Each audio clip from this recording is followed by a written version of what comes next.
Hello, greetings, and welcome back to the BFC, where we go into the trenches of the trading world. Wanted to give you guys sort of a pre-4th of July weekend update and sort of do some talking about what to expect this summer. And, we have an update from Gabe Diaz from SFWJ, and we also have somebody else joining us, and that somebody else is Kingcallz stock. So I just don't want to waste any time. I'm going to bring him right in. And so let's get to it.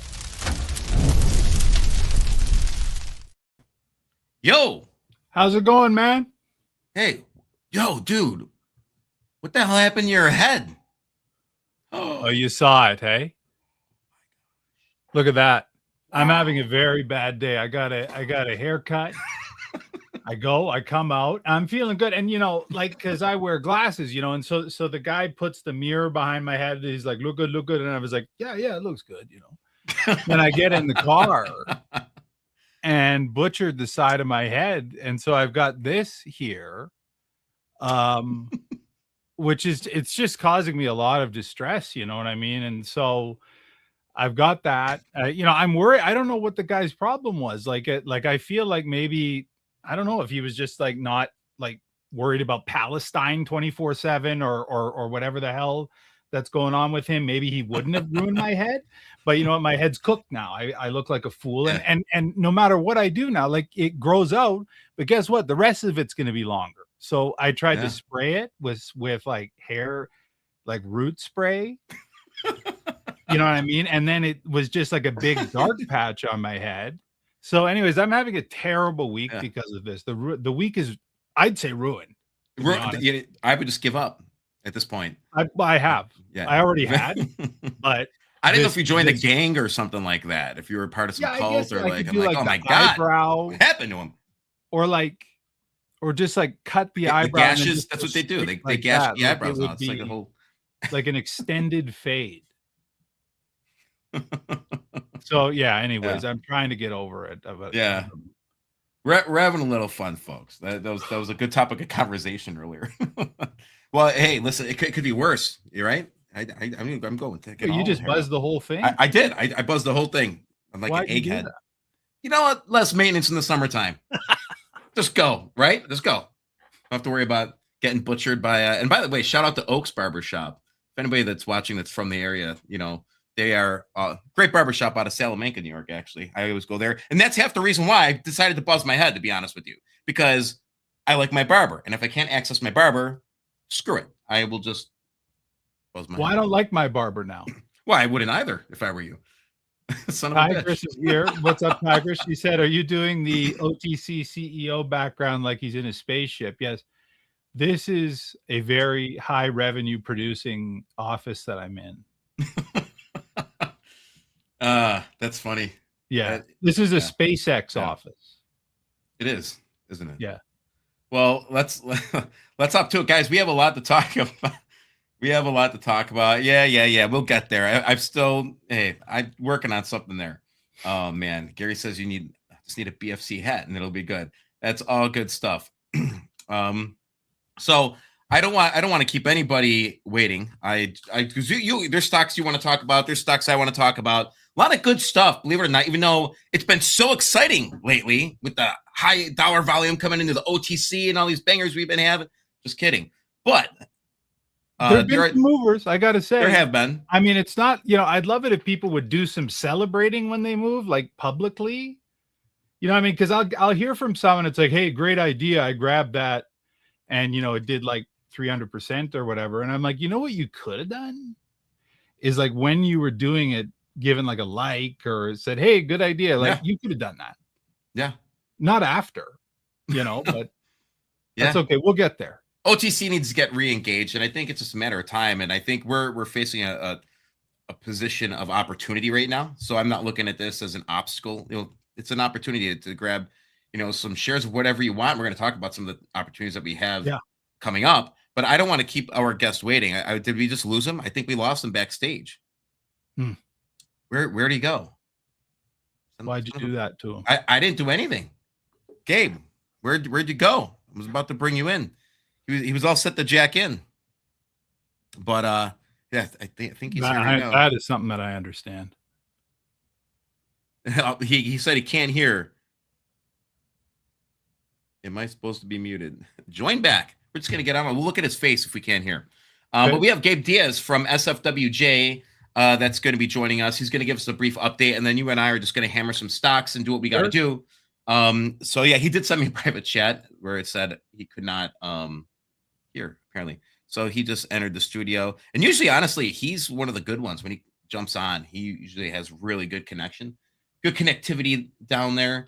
But, yeah, I want to hear what he has to say. Especially, they had. Did you see the announcement that they had? They had the announcement where they can now export to Australia, and I think that's really where they're going to start kicking up some revenue.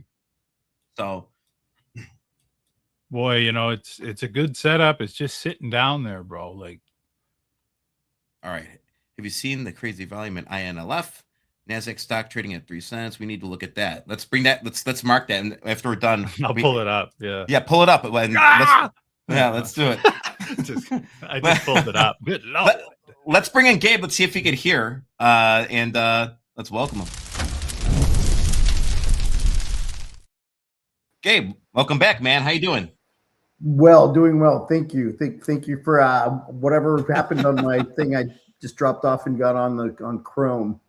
Yeah, he was like, all these guys are talking about is their awful haircuts, and look at this, Gabe. Look at this. We've all been there. Hey, you know what? A lady did that to me the day before my wedding, and I told Keek, Gabe, I'll send you the picture. Like, you have us standing there, and there I am with the thing. I'm like, man, just brutal. One of these days when we've got time, I'll show you my old driver's license. That's a story in itself. Yep. So, dude, you actually had a really significant announcement, and I'm shocked it wasn't in a PR, but you guys can now export. You're now certified to export. So tell us about that. And is there a screen you wanted to share as well? There is. It's on there. Okay. I uploaded it. I don't know how to share it. There we go. Where we are today. All right. So I've got some great news to share. Just to give you a little bit of recap, though, this is where MedCan is at right now. Number one, well, since the last update, we redid our entire image into the whole look and feel of MedCana is now pharmaceutical, focused 100% towards the pharmaceutical industry in Australia and in Germany. And using AI and some phenomenal designers out of Colombia, we were able to redo the entire image of the company. So all the companies are branded very similar. We have the Colcana company, which is our Australian distributor, where we're able to import and sell wholesale and retail into pharmacies. And that's up and running. Medellin Trust is a holding company in Colombia that has 8 companies. 7 of them are the cannabis companies that grow, process, and export. One of them has the genetics license, where we hold the up to 21 genetics licenses. And then we've got Eco2O, who is the baby of the group that is really carrying the group at this moment. That's some great news that I have that I'll share at the end of the presentation. But this is where we're at right now. I think you guys have seen it. We're growing. We've got 259 acres. We're in Antioquia, the Highlands. Where we stand today, we're 100% operational. We've got 8 crop cycles in the pipeline that have passed, 2 export markets supplied, Switzerland and Czech Republic with CBD. Australian companies ready to sign and ready to go. We've been laying the tracks, guys, and I am happy to report that the train tracks that are complete as of today, and the train's about to get going. So let me tell you what I mean by that. One, we've got our permit for our first shipment. So everything that we've done up to date with our licenses, with everything, leads to getting an import permit from Australia, which we received. And then once we received that, we had to get 2 export permits. One was our ICA, which is the Ministry of Agriculture, which we have our permit. Number 2, oh my God, that's wrong. That is wrong, because number 2 was the hardest hurdle, and on Friday we got our approval, and that's what I tweeted. And that is the best news we could have. This means that next we're just expecting the booking on the airline for our first shipment, which is 140 kilos. And as soon as and then we've got the first bridge built. So number 2 was the hardest step to get through, especially on the first round, because of the tremendous amount of bureaucracy and documentation that we have to go through. And we are through with that, guys. And that makes me extremely happy. So not only is number 2 achieved, but the next import permit from Australia is already approved as well. That means the tracks are laid. We know the way, we know the process. And by the time we get our next crop ready to export, we'll have all the permits ready and we'll not have to wait and keep this and hold the stuff in inventory. So where the demand is right now, we've got 4 clients waiting in Australia.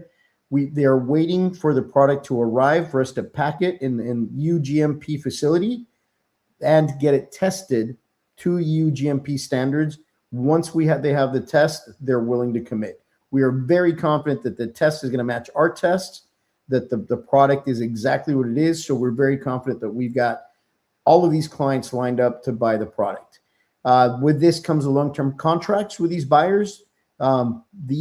Two of these buyers are wholesale large buyers, and we are expecting long-term contracts. So the first export bridge is done. What else? Where else do we have demand? We were present at the Mary Jane Show in Berlin, the largest cannabis show in the world, pharmaceutical and recreational, 100,000 attendants. The first day was B2B. We ended up meeting with the 4 largest wholesalers in Europe. We are building those bridges. We're in compliance audits with them. It takes a long time to get through this, but that second bridge is starting to work. We have 7 buyers interested in CBD, and CBD is turning out to be a darling of a baby because the administrative costs and the cost of growing it are the administrative costs are nearly zero because since it's not psychotropic, we don't have to register with the Ministry of Justice. Export is very easy. We literally put it on a plane, it comes out on the conveyor belt, and they take their luggage with the CBD to the stores. And so that market is opening up, and we have 7 highly interested buyers. We'll talk about that with the crop cycles as I show you. We are moving to contracts with these contractors. And again, we've already had 2 shipments delivered to Czech Republic and to Switzerland. I don't know if you noticed, but in the World Cup, everybody calls them Chechnya now. Right? They're not Czech Republic. So I still call them Czech Republic. Anyways, where's the crop pipeline? What does it look like? Just to give you a little bit of background, our first 2 crops were CBD. These are the ones we exported to Chechnya and Switzerland. The first harvest that we did is in storage, and it will remain in storage. We were hoping to make this our first export. However, our 4th and our 5th crop are ready to go, and we'd rather send on our first exit. The flower has a shelf life of about 1.5 years. It obviously starts degrading, and to get to the first market, to open up the first shipment, we didn't want to take a chance on something that's 6 months old. So the market in Colombia for flower is legalized and this close to us being able to sell to pharmacies. So we're keeping that for the local market, and we're shipping crop number 5. Crop number 6 is a 500 plant crop that we did as a test outside. We're not using our greenhouse infrastructure. We just harvested that. Today was the first day of trimming of that. We're very happy with the results we got. Production costs are literally 1/3 of what we got if we do it in the greenhouses. And the trimming is also, we got a great flower, so the trimming is very inexpensive. We're doing twice as much trimming on a daily basis than we are with the THC because of the genetics that we have and the quality flower that we got. So we're very happy. We have crop number 7, which is 4 weeks away from harvest, and that's again CBD. That's 2,800 plants. And then we've got another harvest that we just put in the ground with 2,800 plants. That's crop number 8. Crop number 9 goes in 3 weeks, and we continue every 3 to 4 weeks with these cycles. Okay, so everything is in motion. Everything is great. The last crop that we did of LVP, which is one of our favorite genetics, we did a little variant on the genetics. We got a 20% lower cost per kilogram because of the way the flower is coming out. It's a much tighter flower. Trimming costs account to 30 to 40% of our costs overall. And this is where we have the ladies trimming by hand. And when we can lower that, it's a huge impact on margins. Lab validated quality. We tested the product. It's all validated. Everything's good. And again, we've got the CBD that is shade grown, and that is our lowest cost lane. We are currently building out the ability to plant 8,000 CBD plants in shade. We did 500. The last 2,600 we did in the greenhouse, but we realized we can definitely go in shade. And so that's another revenue stream for us. We're scaling to build. This is where we're at right now. We have 16,000 plants in production today. It's tiny. It's really just a fraction of where we're going. It's 5% of where we're going. We're going to 286,000 plants in the ground. That's 18 times more growth. And we're actually on track. Right now, we're building terrace number 3. That's been tweeted out. That increases our capacity by an extra 7,500 plants. And then we continue to scale at a rate of about 14,000 plants every 3 months. That's impressive. So everything's running. The economics at scale. Our gross margin per month is going to be at 140K, with CBD adding gross margin at 26.4K. This is running at 73% gross margin, 67% gross margins. Margins are phenomenal, guys. All right, so the team, you guys know me. I've got a great team behind us. It continues to be the same guys growing, same guys managing it. You can see all this on the ground, on the new website as well. All this information is there. This is what the farm looks like right now, and this is where we're at. This is what's built out at this moment. This is coming online August 1st.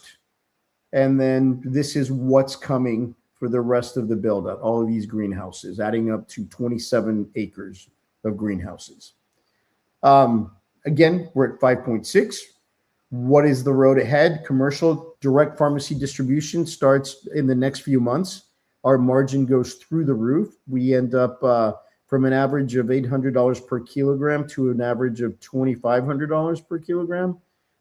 So it's phenomenal. We want to close the loop in Germany, go through these audits, make sure we get everything done. We are 100% compliant with our production facility that we've outsourced to.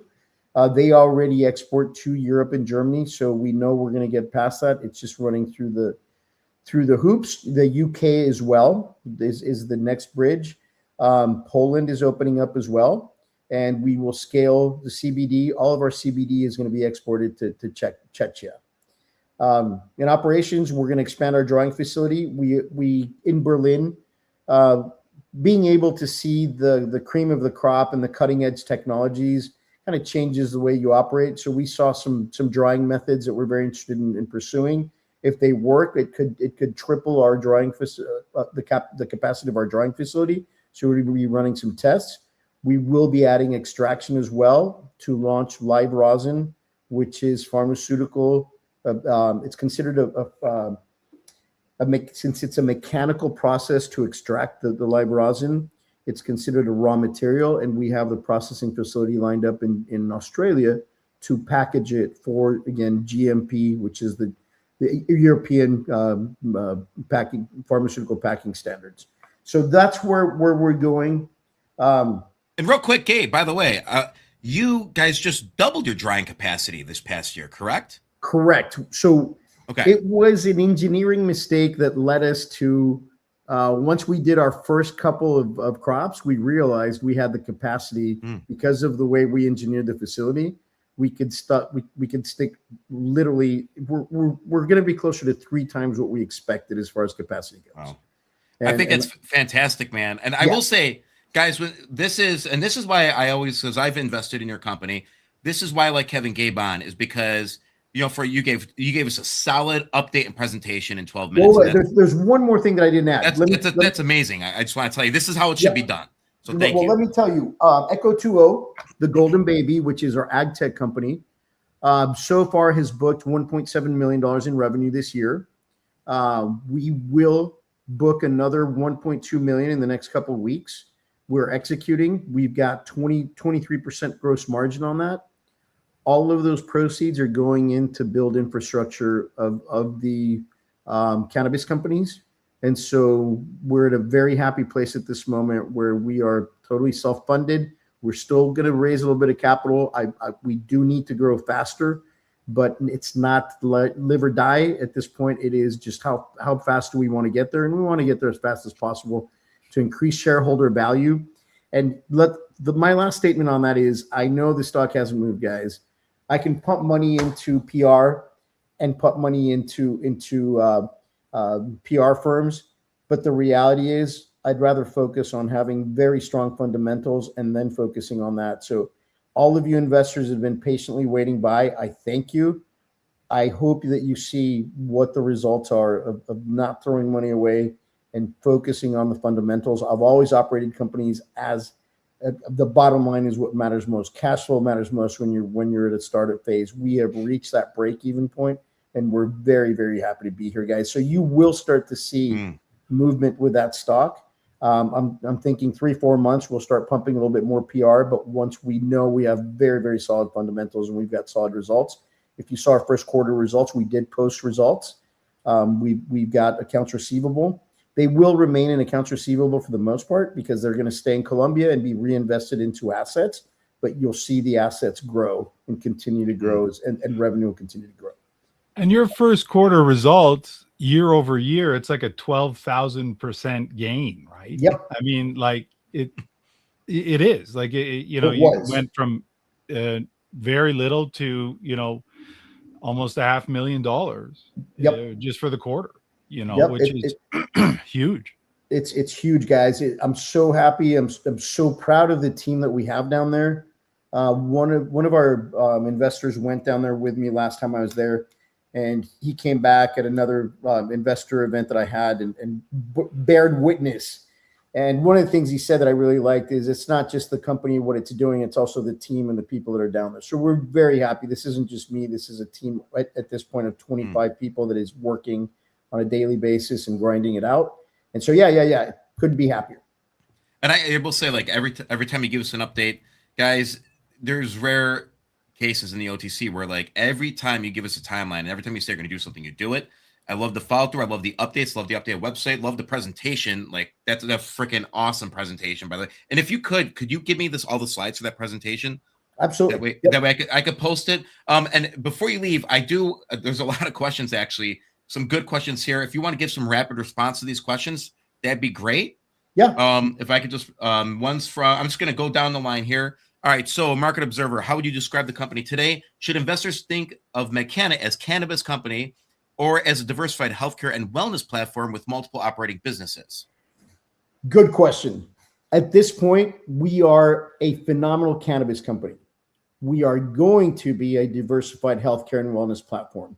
But in my opinion, in the industry that's being born, you have to control the main ingredients first before expanding. But there will be a direction. There will be diversified healthcare. For example, Colombia is legalizing cannabis. Pharmaceutical cannabis has been legal for a long time. Flower became legal 3 months ago. There's no regulatory framework yet, but we are about to be able to sell directly to pharmacies. We are working on a partnership with a German company that built the telemedicine platform for Germany to bring it to Colombia. So we are moving in that direction. We plan on moving into the extract. We plan on moving into everything else. But once we have the raw materials controlled and once we control what we're growing. Excellent. I'm going to keep firing through these. So why is SFWJ not posting any news on OTC markets? Have a look, nothing there. And you did just mention a little bit. I think he covered that. I mean, he doesn't want to waste money on PR, and he is putting out quarterly reports. And so, and it's just about timing, right? And Mechanico on Twitter, you will see a posting once a week, almost once every week. You can see everything that's going on, but yes, we are definitely holding back on those posts and focusing on. And it sounds crazy, guys, but $1,000 that takes me to do a PR release is 2 employees working. I mean, in the farm, growing the business by $5,000 a month. So it's kind of that crazy. That's why I'm investing, because I like your allocation of your funds. You sink it right back into the business. And I remember when I talked to you, I wanted to gauge more about your business, and you're like, no, what we make, we're putting it right back in. Let me show you guys. I will say, no, go ahead. Half of our marketing budget for Berlin. Let me show that to you. That and a shirt. We are not spending on frivolous stuff. We're spending on the core. Yeah. No, right on. That's awesome. And I know Stock Guru Gal has a bunch of questions, but I want to give the opportunity to them. Here's another one. Market Observer. What are your highest priority initiatives that you believe will create the greatest shareholder value over the next 12 to 24 months as you raise additional capital? So, guys, it's getting to market. It's getting our product, finishing these bridges for the railroad, which Australia is complete. So that initiative is going to drive us. The CBD initiative that is very quick revenue, very easy to grow, is the second initiative. The third initiative is going directly retail into the pharmacies in Australia. That takes a little bit more effort, but the margins go through the roof. And then the fourth initiative is getting the bridge done to Germany. It sounds like a lot, but really the effort it takes to get these going is really mostly related to time, how slow things move in bureaucracy. And so we can work all of these initiatives at the same time. Right on. And I'm going to fire off a couple more here. Great questions, by the way, guys. This is why we're here to do this, DD from the source. You have 8 crops. So what is the average wholesale value of a crop? This must be different because some is designated THC, some is designated CBD. So, yep. So how do you answer that question? Also, the module size is different. So we've got 3 modules growing right now. One's 3,600 plants, one's 2,800 plants, and one's 2,600 plants. We're gonna even out at about a 2,600 average per module. So you're looking at about $60,000 to $80,000 per crop on average for THC. For CBD, again, we're not going to be using these modules anymore. We're going to be outside, but every crop for CBD is about $40,000 to $45,000. Excellent. And they go on. Are you financing your build out organically from cash flow? Yes, right now we absolutely are. We are looking for inexpensive money at this point for financing. Money gets cheaper the better you do. Once you're profitable and everything's running, banks want to give you money, right? So yes, we are looking for additional capital just to get there faster, but we're not going to sacrifice shareholder value, and we're not going to bring in dumb money or put the company at risk. Right on. I just like this comment. PR firms suck. BFC is where it is. Yeah, whatever. That's awesome. Agreed 100%. Agreed 1,000%, guys. 1,000%. I love covering SFWJ. Just you and I have become good friends, and it's really good great. friends. So. Yeah. You guys keep me honest. It keeps me. I love. This is actually an archive of the history of the company at this point, which I love. Oh, 100%. We've been at this almost 2 years now. Yep. BFC is where it's at. And guys, if you like this, be sure to like the stuff and repost it. Share it. And one more question from Stock Guru Gal, and this is actually a good question. Do we need to know about the irrigation business and what's going on? Yeah. So what I told you, the irrigation business is the golden baby, guys.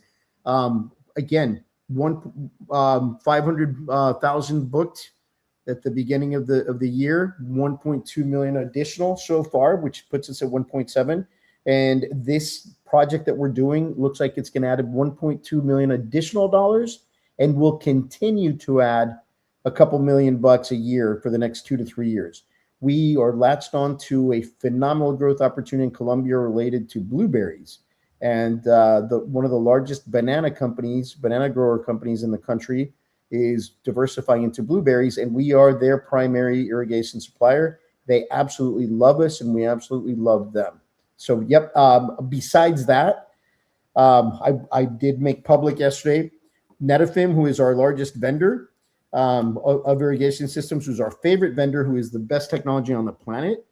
Their director of their best salesperson in Latin America resigned at the beginning of this month, and then asked us to come work for us and take a job with us. And she is coming on board July 21st, and she brings in a tremendous amount of respect and knowledge.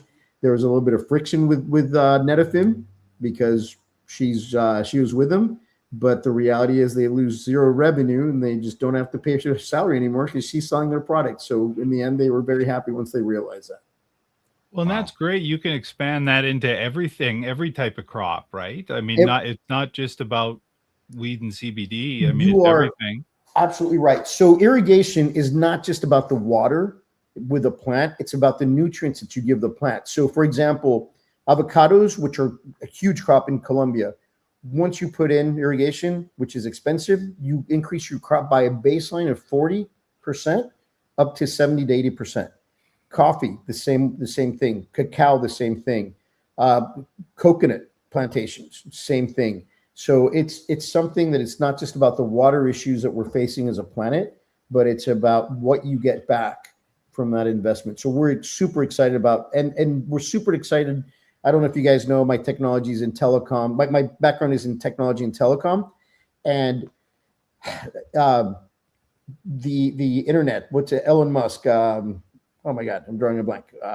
Starlink is changing the way agriculture works in the world, and because now everything's connected. Now we can monitor devices, we can monitor sensors, we can monitor pumps, we can monitor it. So being a part of that transformation through this golden boy of a company is phenomenal. And Jorge Correa, the CEO of this company, is fantastic. I think I'm probably going to have him on the show one of these days, guys. We'll do, if you guys will have him. Oh, phenomenal absolutely. Guy. Yeah. If you ever want to bring on a co-guest or whatever, dude, we can have your whole team on. I don't care about that. That's I'd fine. love to. Open platform. Gabe, you gave us an exceptional update today, man. Seriously. And you never disappoint us here. So keep doing what you're doing, dude. And thank you guys. Really... Thank you, investors, for your patience. I hope you see that it is going to pay off in the end. The easy stuff doesn't work. It's the hard stuff that makes the money. Yeah. All right. Take care. You can get out of here. Get out of here.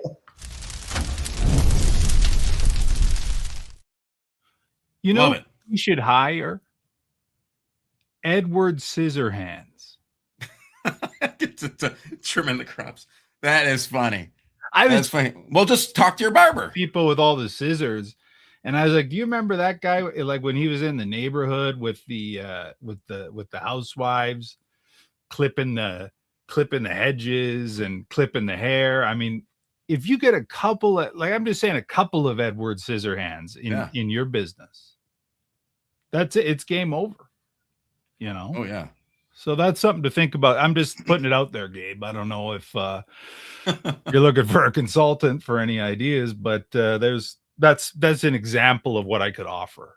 You know what I mean? Edward Scissorhands. Wow. Yeah. So yeah, you know, it's funny, man. So I mean, I have a bunch of stuff prepared. I don't know what. Do you want to go first? Do I want to go first? Why don't we do swapping? But I wanted to speak to this question that a stock guru gal had about the news releases. Yeah, and they also said IFIS released PR and OTC markets for free. That's what I'm saying you could do. Look at how they do. And by the way, IFIS has a great product. I bought a ton of that shit. Really good. So the only thing I'll say about that is that the issue with that is distribution, right? So if you have like a massive installed base of holders, and maybe you're not and you believe that they will distribute the news on their own, then you can do it that way. But the problem is that none of the news aggregators take those news that you just use on OTC Markets' own news wire, right? So like if you want it distributed on scans and TD and all these different things, it'll only just be on OTC Markets' website. You know what I mean? So the issue is, it's not that it's so if you have a huge announcement to make, it's almost kind of wasted doing it just on OTC Markets for free. So it explains why a lot of companies don't necessarily do that, because the distribution is very poor. Great answer. Excellent answer. Well, as a courtesy to you, I'm gonna let you go first. So if you want to, and thank you for responding to that. Listen, I only have two pieces of information: Edward Scissorhands, and then that's it. Okay. I think the Scissorhands thing is crucial. It's a good idea. You need to get your barber down there. Yeah. It's a good idea. Yeah. Hey. Yeah. So why don't you kick it off, and then I got some. What do you have first? Yeah. So how about I get the old slideshow ready? How about that? I'm going to share my screen. Hopefully I don't screw this up too bad today. Actually, I've been pretty good for the most part. But let me share this. Okay, the first one I got. Now, listen, guys, as I was doing this, and I'm going through some of the companies that I've covered. And yes, I know somebody mentioned Eyeless. I'm an Eyeless boy. I'll talk a little bit about that maybe later. But one thing I noticed, I'm looking for the companies that have seen recent increases in share price, increases in volume, increases in news, and haven't added really so much to their share structure. And that DTC is sort of the same. And there were two good examples. But right now, this one, I'm going to talk about this one. And it's a Hollywall, HWAL. Now, they have a lot going on. And listen, I was really hammering this at like right underneath 5. All right. Over and over and over. That's where my average is. But as you can see, and I have more shares now because I souped up and grabbed more. But I'll tell you, we covered this when it was a penny and it ran up to 20. Then it came back down. Then it ran up again. But this has so much more potential than just doing 100, 200, 300%. Because look what happened. We had, again, this big spike, and we have a gap here, by the way. I just want to bring all that. I was hoping maybe that gap wasn't going to fill, and there's a consolidation rate. Here's where I like the consolidation. This is where I averaged up. I bought some more 12s. I'm fine doing that. And so now, as we're dropping, I want the gap to fill. I don't care. Just let's get it over with already. Let's fill that gap. I'll buy more down there. I plan on buying more down there because I honestly think that this one could go to dollars. I know you guys, this isn't a 000 stock that's heavily bloated. That's going to go to dollars. This is a structure that went to $20 before, and with no news of just being bought up in 2020. So now they're doing a shit ton of work and PRs and what they have going on. All right, I don't want to get distracted. Now look, here's the share structure as the last time I covered it a couple months back or whatever, or a month ago or whatever it was, $8.1 million market cap. That DTC has not changed. All right, and that was after the run. It ran, and a lot of times we see a runner, and what happens? You know what happens, Keek? They load into the DTC and just bleed the hell out of it. Yeah, they just unload on it. Yeah. So I think this was nice to say, hey, they had a run, which that tells me that they want to go far beyond. And by the way, there were millions of shares being eaten up in the teens. I'm just saying a lot of shares being, because where there's sellers, there's buyers. All right.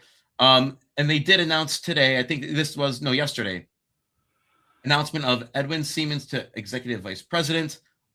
He is a highly accomplished entrepreneur, corporate compliance specialist, and business development executive with over 3 decades of success spanning the technology, telecommunications, and maritime industries. Known for his strategic agility, Siemens has constantly driven growth across both corporate landscapes and niche commercial markets. And he's established himself as a producer in the B2B tech sector. So keep an eye on it. They've been adding a lot to the board. This is great news. And they have their huge thing. They're kicking it off. They actually started today. And they did talk to Roxy, the CEO, about this. The Space Blue, the big 250 anniversary of our independence, they're doing a whole 5-day thing down there. And so I was going to try and get down there. I just couldn't swing it just because of, family and, other obligations. But they're doing a whole exhibit. It's going to be huge. Actually, you guys might want to stay tuned because we might have something for you tomorrow. You never know. And it might be live from, DC. Just saying. So I like this one. And I love this update that they put out on the 27th. They talked about the 250 ball. They talked about HWAL has 2/3 of the company's outstanding convertible debt. HWAL has begun buying back their common stock and initiating a share retirement plan. And guess what? And that's happened all the way up to 20 cents. So if you think that if they're lying, then they're up Schitt's Creek legally. Guess what? Obviously this is what they're doing, and they're doing this under 20 cents. They're not doing it to make it go to 25 cents. So they've begun, like I said, their buyback, and they're scheduling issuing dividends in its subsidiary Melody Trust in Lunar Records last quarter of 2026 this year, and they're talking about a 1-for-1. Okay. They talked about, and this was huge news, consolidated financials, including assets value of, and an actual valuation they had done of almost $500 million. Friggin' A. All right. HWAL plans to issue stock dividend of 1 Melody Trust preferred B series share for each Hollywall common share held on The record date as of October 30th of this year. The dividends are scheduled to be distributed on or about November 15th in recent, which is huge. That means if you own it up to that point, that's why I'm just going to keep buying it. I don't give a crap, because if it's valued at $1, let's just say right now, I mean, I'm doubling my money. Recent released consolidated financials for the company suggest the asset book value of Honeywell common stock to be $3.24 per share. So I think this has become, now that they got that valuation done on those assets, a freaking unbelievably undervalued company. They have the first tokenized music fund that they're raising money through. And lastly, they did mention that they were a part of Ari. I know that somebody asked about Ari before. You know what? That one's in the shit right now, but it's in the shit until it's not. I loaded that, and whatever. I'll just sit and wait. That's all you could do, right? It's not like you could sell into it. No.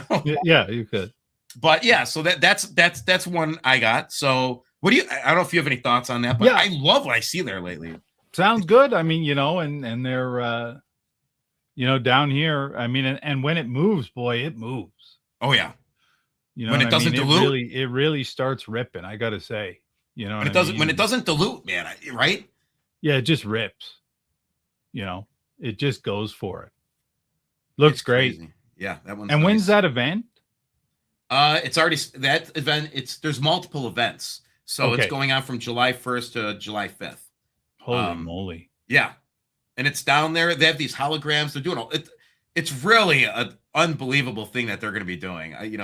So guys, if you haven't read through the Hollywell PRs, do it. That's all I got to say. What do you got? Well, I'll speed run a couple that are just kind of, and then I have kind of longer ones, but I'll speed run a couple that are just kind of popping off today. They're just something to keep an eye on. You know what I mean? So let me put it up. Beauty.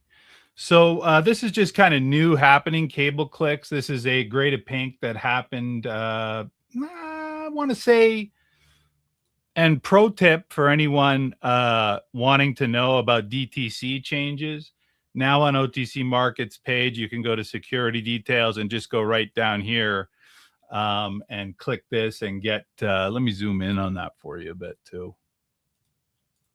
You can just get your DTC changes right here in security details right on the OTC Markets profile page. So if you're looking for AS changes, OS changes, DTC changes, they're right there. But Cable Clicks announced a change of control today. They have a new CEO in place. Now, he kind of got in place a while ago for some debt. Like he lent them a bunch of money, and now he's taking over as CEO. Looks as if he is involved in junior mining companies in Western Canada.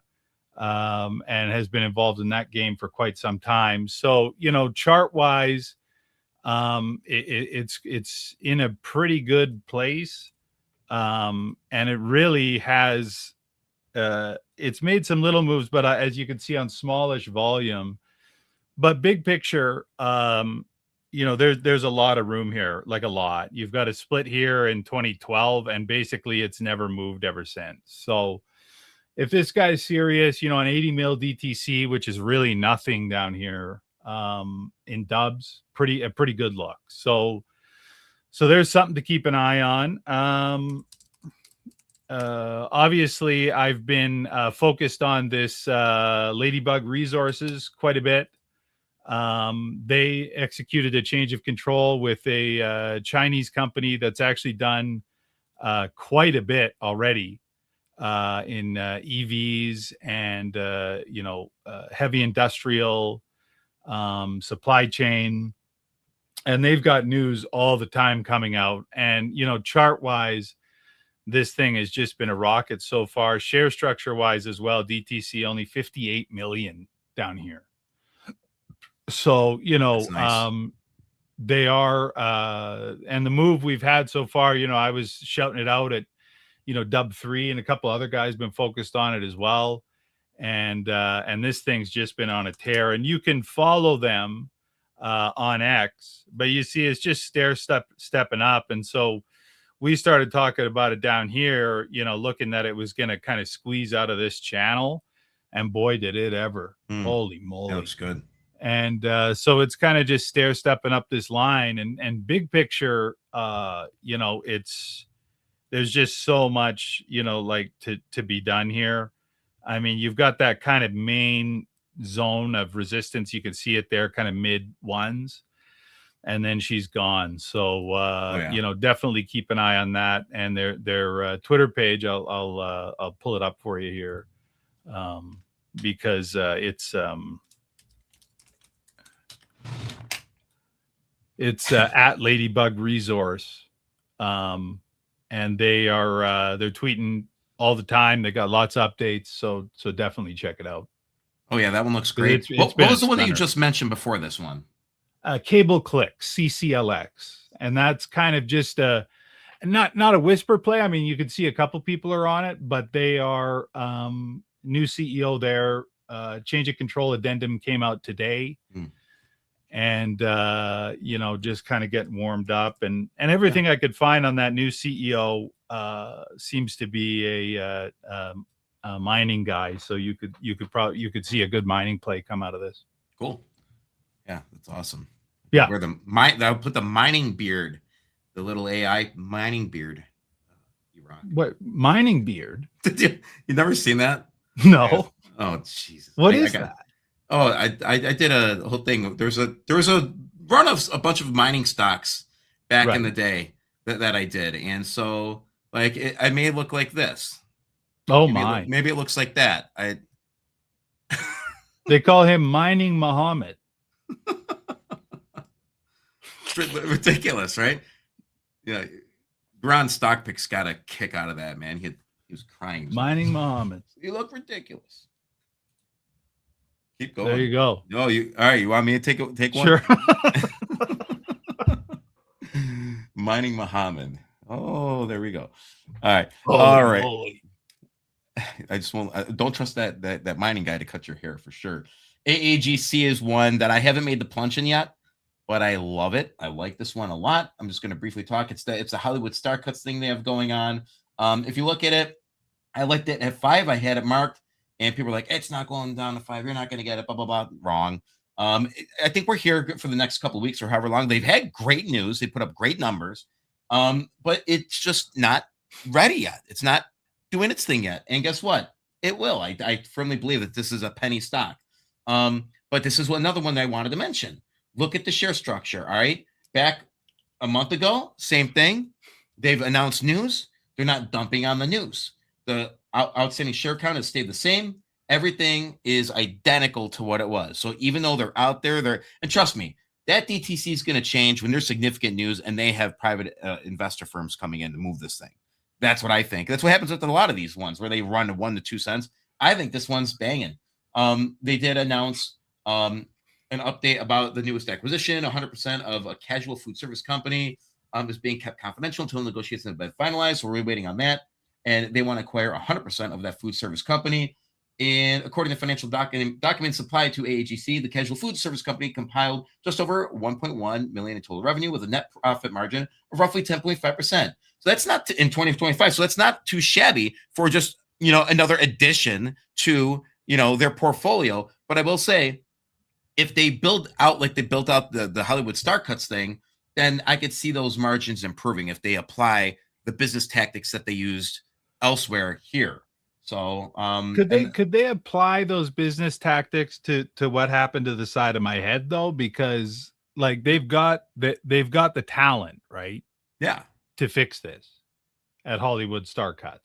This is sort of funny that I picked this one today too to talk. Yeah, like I need them to do that to fix this. This is why you need Hollywood Star Cuts. Look what happened to Kiko. Look. That's what I'm saying. Look at that. I'm surprised you even agreed to come on camera. I can't Good even. Lord. Good Lord.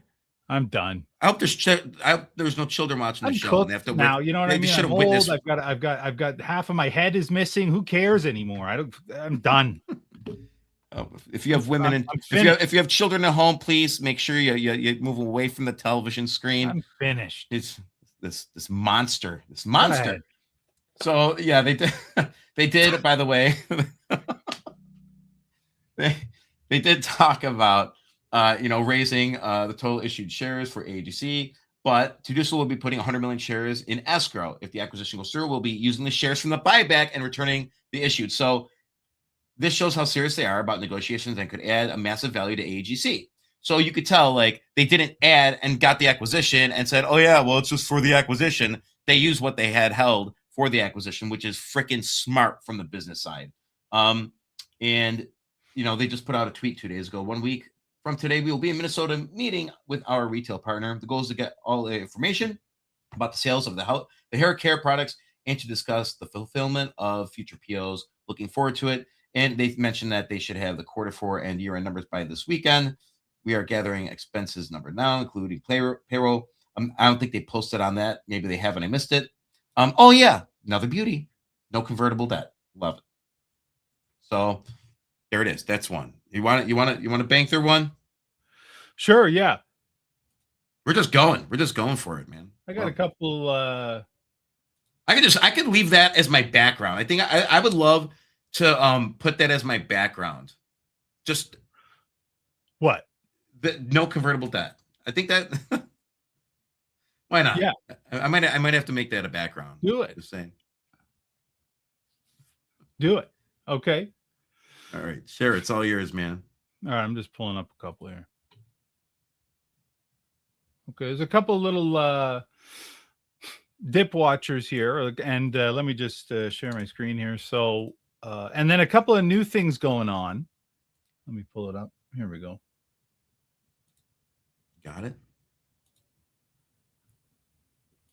Here we go.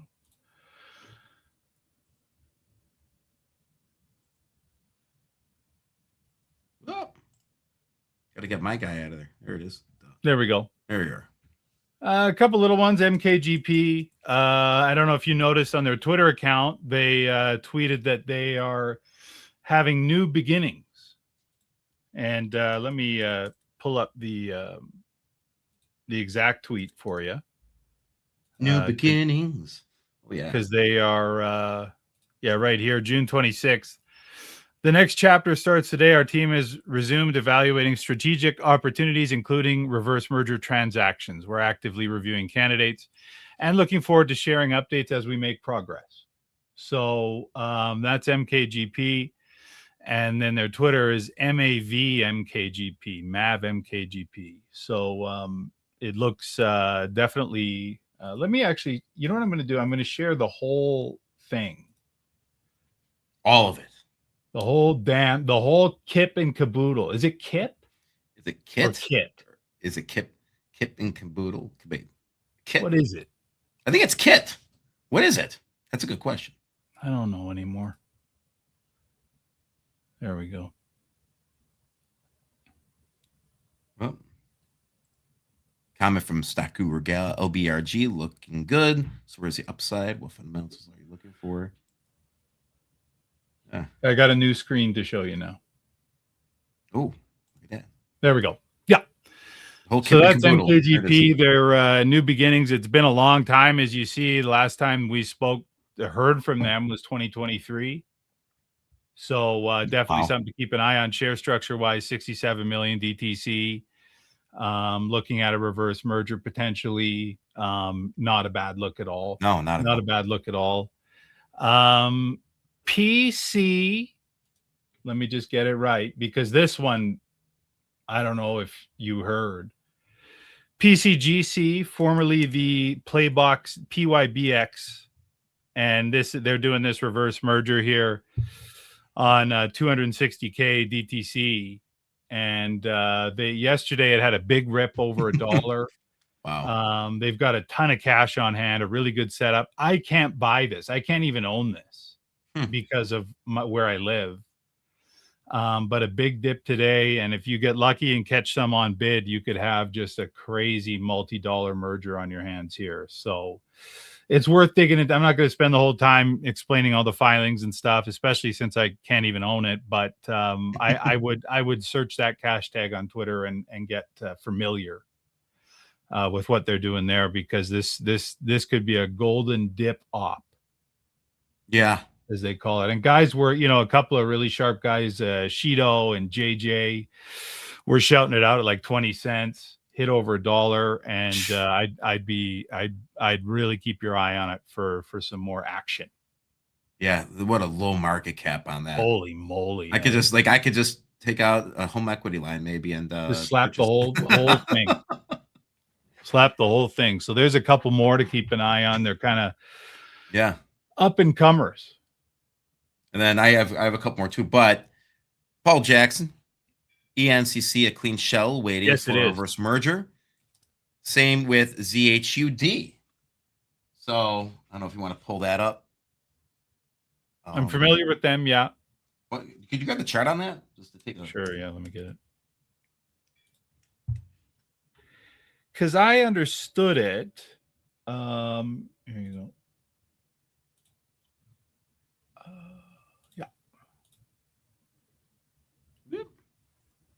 Yeah, because I understood the NCC. This has kind of been in waiting. Oh yeah. And so, it's one of those things where they're waiting for a merger and stuff, which is totally cool. You just have to be willing to wait. You know what I mean? And if you're willing to wait and you're willing to, deal with the pain of when someone whacks out, down a 50% bid or whatever, and maybe pick some up along the way or whatever, it's great. For me right now, because of our kind of liquidity environment, it used to be that like you could buy something like this, and by the time the merger even was announced, you'd have a 4x, you know what I mean? And now it's a little bit harder to do that. So that's why I was looking, like the cable clicks, the PCGC, which I would have retired off of, frankly, if I could buy it, or even the MKGP. At least we know something's happening now. The change in control or the wheels are in motion. ENCC, not a bad setup at all. 100 mil DTC, I think, could be good, but it's just a matter of time, I guess. You know what I mean? You got to have the patience. Yeah, I like it. Yeah, I will say this one actually. Wow, Magi market cap under 700,000. What gives LMMY market cap 23 million? Doesn't Magi have tens of millions of shares? Yes, that is true. Now, I really like this one. I think it's going to move. I think the worst is over, especially in regards to the dilution. I know they need to raise more money. We talked about a lot of these things, but we're going to see what happens. I actually pulled a small clip that I wanted to share with everybody. So grab your popcorn. This one is just a clip from the show, and basically just take a listen. Why should investors believe Nextel will be different?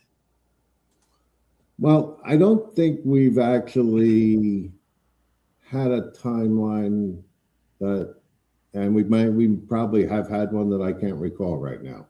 I know we had hoped to do the Reg A last year and began funding it at the 1520 level, but unfortunately, due to events from other shareholders from the past, that prevented us.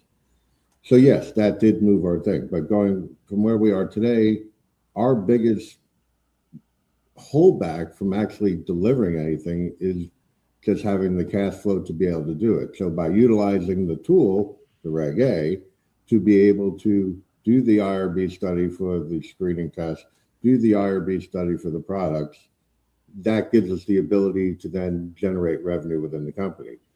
Bringing Casey's company in brings us the ability to generate revenue for the company. When they see Lammy starting to trade and they see volume starting to go there, then I think confidence will come in and say, oh shit, our equity does have value. I don't talk about our Lammy holdings at all, because to me, it's not worth talking about right now, not because there's nothing of value there, but we've been letting it percolate while Marvin and Kimmy work in the background. Probably within the next 2 weeks. Awesome. That was a cut and dry timeline for you right there. Oh, we're already in the process. So that's good. That's excellent. So like for something like that, all right. And what I think, I'm actually, it's funny that you asked that question. It's Stock Guru Gal, because that's the clip that actually pulled for it. So, and that was not a planted question, by the way. I will say I think Lammy, and by the way, the auto text went Lambie, but Lammy, that is huge right there. And yes, they own a bunch of shares, and that's going to bring value to Magi. So I'm not fretting on Magi, whatever we call it. I think Nextel is going to do great. I think they have the team in place. I think if they're responsible with the Reg A, this thing could definitely move up. And remember, they can't just drop the share price. They have to sell at or above where they get the shares at. There's that new rule change now. So I will say very optimistic that one's going to be moving up and out. And I think it's going to get back to a nickel. I do think that if they get those IRB studies done like they have to, that's a pivotal moment for this company. So just keep an eye on it. That is another one to keep on the radar. And they got you're smiling about something. What happened? Is it funny? No, it's just it's lame. It's lame. It's not about the it's well, I will say I think there's an opportunity here. I almost could read your mind a little bit. So okay. I ordered the other day I ordered a knockoff golf club from Temu, okay? And it was phenomenal. Like it was like in real life the real thing would be $800. I think I got it for $60 and it was every bit as good as the real thing. Really? Like it was shocking. And I played to a 4 handicap, so like I can really tell. And anyway, so I ordered another one the other day and it showed up. I just got a text from my wife. More of your BS, but more of your bullshit is on the front step. So because there's like boxes showing up all the time with these like beaten up Temu boxes. They go through hell and high water. They arrive at your door. You know what I mean? Yeah, they're right. So it's waiting out there, but I had to receive judgment first. Oh, I sometimes buy random, like I bought a slushy machine, like the Ninja slushy. Like we have no room on our counter for it, but I bought it. Like the Ninja. Yeah, it's like a slushy, you make slushy machine, whatever. But I will say she doesn't know, but if she's listening now, she will find out. I ordered a pizza steel. Yeah. A pizza what? It's a big piece of steel and you put it in your oven and you could cook oven like they do in the pizzerias. Like I have a little wood-fired propane type of combo deal. Okay. Yeah, I have an Uni. I love the propane pizza oven. Yeah. I used it once. I love mine. I haven't used it ever since because and then I started putting steaks in it just on like a cast iron pan. Yeah. So that was cool. But I don't care about cast iron pans, as you know. Well, I got people are just pizza. I got pizza steels. Don't wash it or whatever. I wash it with soap and water every time. I don't care about anything. I'm a psycho. You're a psycho, man. Yeah. With the pizza steel, I'll let you know how that works out. All right. But we have nowhere to put it. Like it's a big slab of steel. Like it's just one more thing to get in the way. More bullshit, sort of like all the bullshit you buy. That was the text I got. More of your bullshit is at the front door. More of your bullshit is I love it. I think it's great. Oh man. Well, I got a couple quick ones here. AFFU, I did mention this one, and they put out a really juicy tweet. We spent the last several months building the foundation. Now we're focused on execution. Shareholders can expect multiple substantial updates this summer as we continue advancing strategic initiatives across the company. Exciting times ahead. AFFU, it's at 181,000 market cap. DTC's under 18 million, and they have 335,000 restricted shares. They did, and this was addressed before, the company has since went through a reverse split. Don't forget, Effluence Corporation enters negotiations to restructure convertible debt, and they did that into preferred. And I think here it is. As part of these discussions, the company will seek to implement structured leak-out arrangements, possibly tied to a potential future national market listing. These provisions are intended to support long-term, sorry, I didn't highlight this, guys, share price stability and minimize future market distribution or disruption. So I think that since the split, now they're giving themselves the foundation to move up. And I hate using the word trust. I think Oscar Brito is going to do the right thing here. And you know what? He was part of the whole transaction that happened with IQST, which is certain that one is taking shots to the nuts on the NASDAQ for sure. Yeah, but it did so well. You know what I mean? And this is the thing, guys. So guys will be like, "Oh, look at it now," and it's like, do you know how much you could have made? Yeah, like multiple times on it. Like I remember when it originally happened, and that was like IQST, like when they originally merged into that in like 2018 or something. It was bonkers, and then they had so many huge moves ever since. And now, you know, this, so like to just look at it now and be like, oh, a little bit tough on the big board. Well, guess what? You know, like there have been some massive trades there. And AFU, like setup wise after the split, oh my God, bro. Yeah. Like if they're serious here and are actually looking to minimize the impact of these instruments, like the room on this is just mind-boggling. Yeah. Well, like, I just hope now, like 17 mil DTC right now. 17 million DTC, and it's sitting at $1. But the problem now is that there's going to be a compliance issue if they start dipping, and so they need to course correct here, because if they don't, then the people that got split out originally are going to get split out again, possibly. Well, but, I mean, yeah, but like, I mean, even at bare minimum, like if you're trying to look at everything from the perspective of I'm going to hold this for the rest of my life or whatever, you know, maybe that will work. Yeah. Here, but at least even in the medium term, like the move that this could make from this level is insane. Oh, it is insane. But back to AFFU, because I don't want. I'm talking about AFFU. Oh, I thought you were going on a rant about IQST, because I was like, no, I was just using that as an example, of people like looking at IQST and then saying, "Oh, well, look what it did," but look what it did. Oh, absolutely. And I think I'm saying this about AFFU, 17 million DTC at this level. You know what I mean? The split already happened. Like, bro, this, you know, there's a ton of upside here. Tons of upside. It's sitting at $0.01.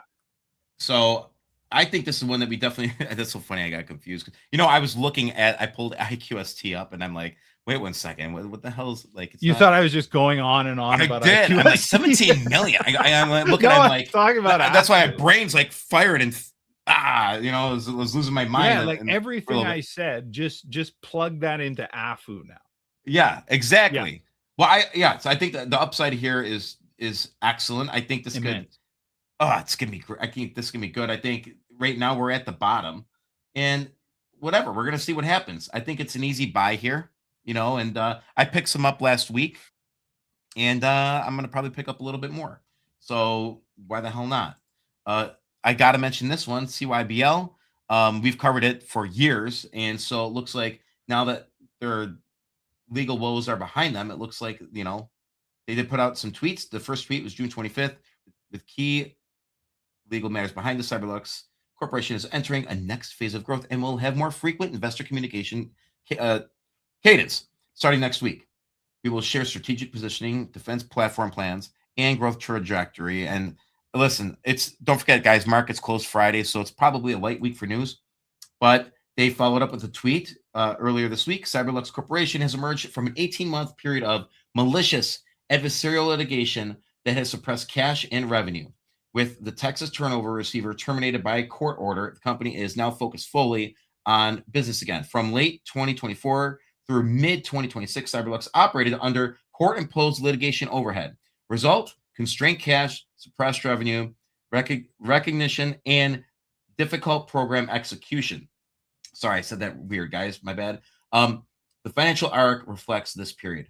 The reset in May and June 2026, 2 courts terminated the turnover receiver. EDVA eliminated the turnover receivers authority in Virginia on May 11th, 2026.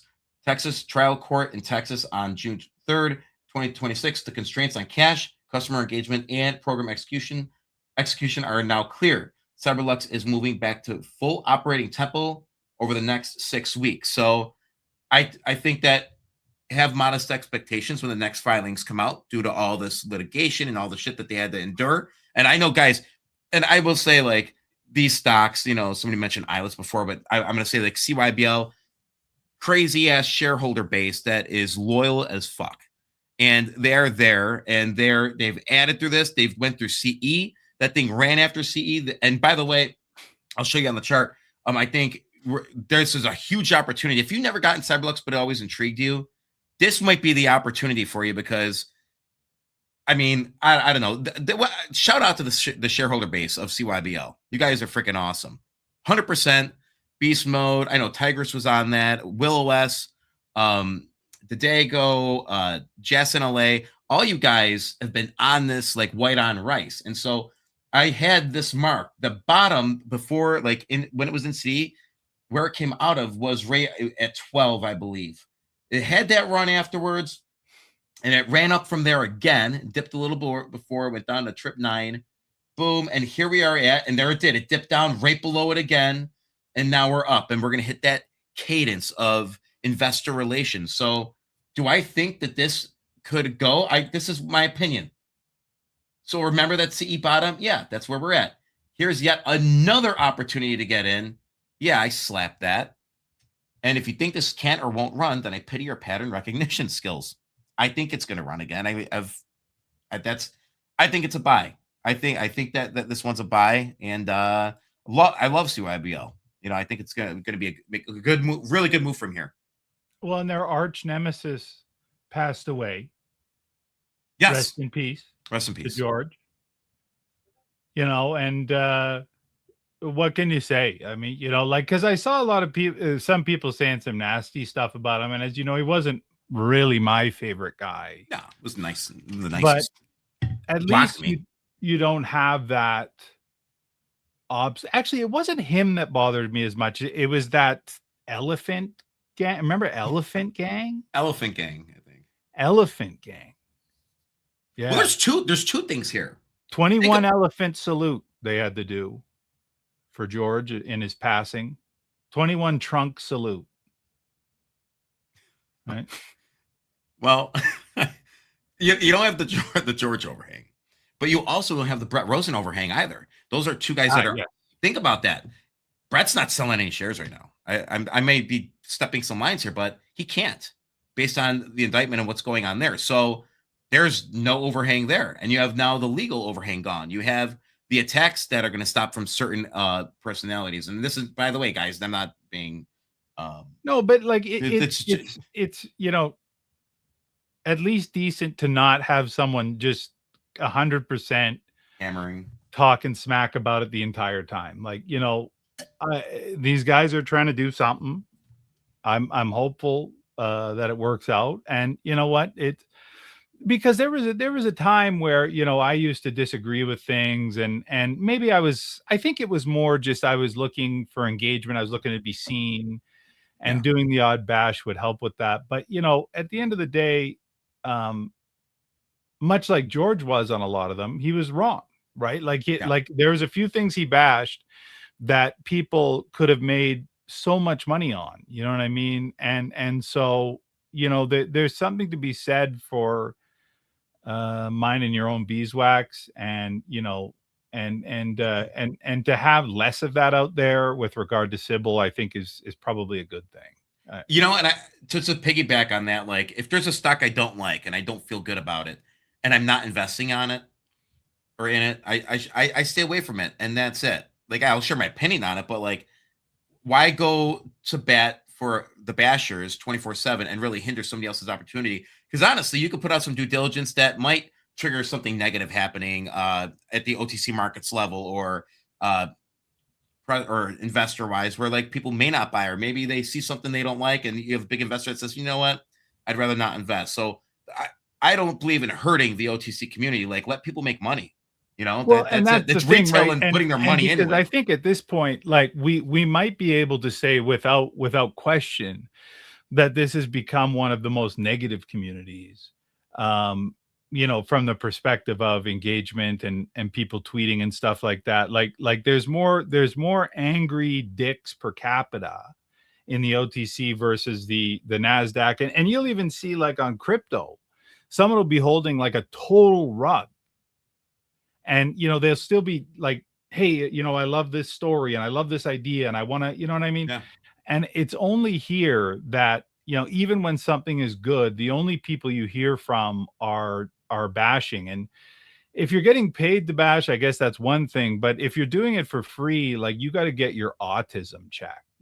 Okay. I can't go through life like that. Like, everybody's like, oh, like, I'm going to be supportive of my investments. Like, look at the shit. I know you're not a nihilist guy by any stretch. We could sit here and have a conversation. You're not out there hammering it. But I stand by it. And I'm the only person really that stood by it and is still here sort of talking about it. So I'll use that as an example. Am I happy as a shareholder? Absolutely not. But if things turn around, I'm going to bat for my team, and that's it. Just like anybody should. So I try not to let the negative rhetoric, penetrate my brain. I try to stay away from it. I don't know. Like, that's, but right now it's easy to do. It's easy for people to get bogged down with the negativity because one, we're, the dollar volume's not there. A lot of these ones are beaten up, but I'm looking at all this as a freaking opportunity, especially with CYBO. Yeah. I mean, people just gotta, like, you've done your job. Okay. Like, if you're still bashing, guess what? Mission accomplished. Can we move on? Move on. Because this is agony a lot of the time, sometimes. And like, I would say that if you were to set a goal for bashing, right? Like, if you were to say, I've got a goal for my bashing, and that goal would be that less people trade these stocks. You did it. Okay. You're good now. Congrats. Okay. Congratulations. You've achieved your goal. Now let's build it up again so you can do it again. How about that? Build it up again. Yeah. And then you can bash it back down again. Okay. But let's run them. Let's run them first. Come on, guys. Let us run them and then get back to bashing. Do you really like small caps that much? Doing offerings while you're trying to eat dinner and stuff? Do you enjoy them that much? I don't think so. No matter how good the PR comes out, it's like, oh, I gotta bash this. They'd be like, I like this a lot. It's whatever, 6 p.m. Eastern or whatever it is, and they did an offering, and now my investment's at zero, but I was driving my car. Like, do you really like that more than the OTC? Really? Just it's wild, man. I'm telling you. Give me a break. SFWJ is also stupid undervalued, 1.5 million market cap, and they have. Does anyone realize they have 6.5 million in equity and cash flowing? It's great. Stock Guru Gal is all over the place. I love it. This is the kind of engagement we need. AFFU 180,000 market cap. Unreal fine. Thank you. Is there anything else you want to cover? Ember. Go for it. Ember. Yeah. So I still really like this Embar Downs. This is a reverse merger. This is this guy that did the AW deal, which, as you know, if you don't know, let me pull it up for you. So AW, and this guy came in, wowie, there we go. AW, when this guy came in, I mean, it was an absolute giga sender. Dubs to 30 cents. Ran into some issues with that shell, and so is now moving all those assets into Embar Downs. And it's consolidating here really, really nicely. The CEO, Mark Jones, who, right? He's quite a guy. You can follow his Twitter. He's putting out information all about the company, the merger, what they're doing with the bourbon, and the acquisition of a bunch of different things. So this is very much a reverse merger into a shell. Made an initial move, kind of, where did it go? It was kind of like low teens, and then now it's around dub 3. But certainly, this guy's a real go-getter. He also has some celebrities that you may begin to see in time behind him. They're I don't know if they probably, like, it's urban. It's like an urban culture, like the celebrities. You know what I mean? So this one's for the brothers, I think is what they're saying. I knew what you were getting at. You know what I mean? But really sharp businessman, and take some time to look into Mark and the team there, because this could do a lot. And I'm not seeing the selling. I don't know if you noticed, but like these candles rip, and then like the consolidation and even the dips, like it's on very low volume in contrast. You know what I mean? So don't take your eyes off of it. And that's what I got. Yeah, that's great. Yeah, I was actually just we have quite a list of stocks that we covered. I mean, this is really this is a good show, man. Yeah. Well, yeah, I think guys, pay attention, because I may or may not be live tomorrow with something. Just saying, just putting it out there. You never know. So, any final thoughts? I have a lot on my mind, like with regard to my haircut. Yeah, and what's on your porch? I got a box on my porch that my wife's not happy about. I got a big bald spot on the side of my head. You know what I mean? I need bashers to just relax a bit, like just take a break. Okay, like you had a good. I'd say that you won this round. So let's start a new round. Let's start a new round. Yeah, that's like the arcade game, right? It was game over, and now it's game on. I want to put another quarter. Do we do? No, it's like the tag. You have to use the card now. I like the quarter. I want to put another quarter in the OTC machine now. It's go time. Yes. You know what I'm saying? And then obviously I did provide some really important business consulting advice with regard to hiring Edward Scissorhands. Oh yeah. So I think that's something Gabe could look into, and I'll shoot an invoice over this evening. Just get that paid up. It's no problem, but at least we can get that squared away. I like Gabe. Yeah, Gabe's a good guy. Yeah, he's a good guy. He's entertained by us, for sure. He loves watch. Sometimes he just pops on and watches the show. Just sort of, it's really cool. But I did want to, guys. Thanks everybody who actually, we had a decent amount of engagement here for a Wednesday before 4th of July. I know. It was Canada Day today over where you're at. It is Canada Day. Yeah. Congratulations. Or is it Happy Canada Day? What do you guys say? Congratulate. What do you guys? I don't know I don't know what they say anymore. Happy Pride, I guess, is all it is. Aren't you guys changing? Happy Diwali and Happy Pride, I believe, is Canada Day now. Happy Pride Day. Happy. There you go. Well, I want to leave you with here's a throwback, guys. That's it. That's all we got. But I want to leave with a throwback. I think we need to leave with a throwback. So, sure. Kiko, thanks for showing up, and we got to do this again. We got to do this again. Yeah, let's anytime. Yeah. So I'm gonna just leave you with this. Okay. Peace out, man.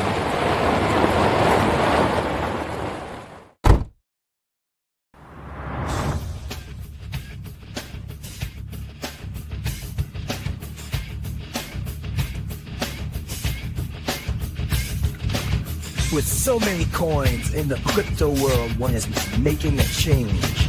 Predators, creeps, and pedophiles, you are going to have to. You are going to have to. You are going to have to. You are going to have to.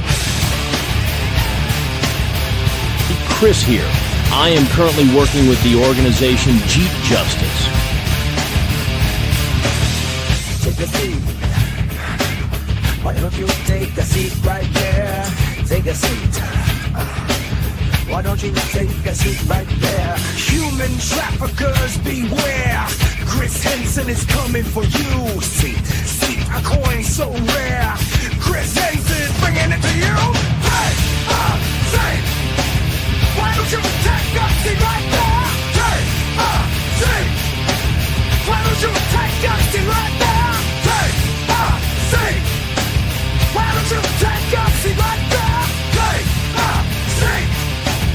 Why don't you take a seat right there? See, Chris Henson is coming for you. See, Chris Henson is coming for you. See, Chris Henson is coming for you. See, Chris Henson is coming for you.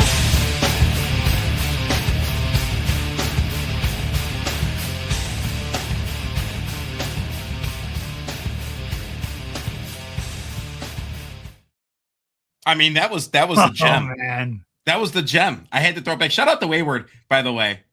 Awesome supporter and contributor to the PLC. What a time. I mean, that was the best time of my life and the worst time of my life. Like, that was all the emotions of the crypto world right there. And we were, you know, like a first mover, like one of the first pump funds to ever run. Like, it ran to like 7 million. And Crazy. by the time it went back down, and then people, you know, were just unclipping on it like so much. I lost money on the project. And then the best part was, like, by the time it had come and gone, like, the masses were getting into pump fun.